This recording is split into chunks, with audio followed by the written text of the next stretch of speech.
That day, everything had begun normally. The sun slowly rose over Alexandria, and the streets came alive as they always did. But beneath that ordinary calm, there was something else, something unseen yet deeply felt, a tension, an expectation, as if the city itself was holding its breath.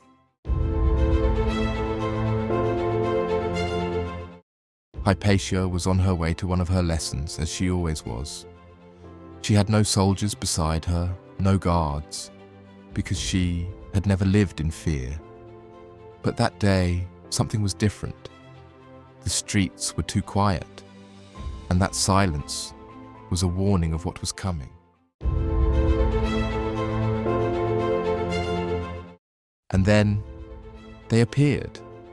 A group, but not an ordinary group. A crowd filled with anger, consumed by emotion. They shouted, they accused, but in truth, they did not even fully understand what they were doing, because a crowd does not think, it only moves. Everything happened very quickly. Hypatia was stopped, voices rose, hands reached toward her, and suddenly, everything spiraled out of control. She was no longer seen as a human being.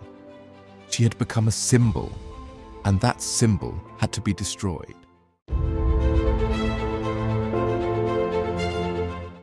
That day, it was not only a woman who was attacked, an idea was attacked. The questioning mind, free thought, science, and perhaps most importantly, fearlessness. Everything Hypatia represented was targeted for destruction.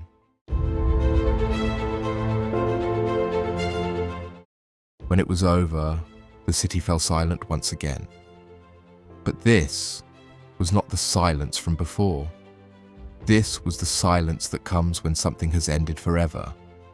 People returned to their homes, the streets emptied, but no one spoke, because everyone knew what had happened, and perhaps worse, they also knew why.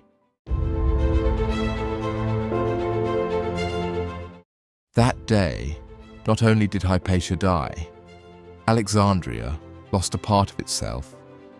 But this loss was not something visible.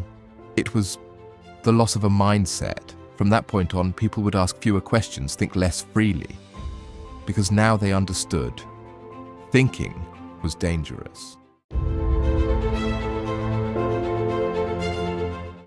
This event was not merely a tragedy that happened in one city. It was the closing of an era. One of the last great thinkers of the ancient world had been silenced, and with her, an age was ending.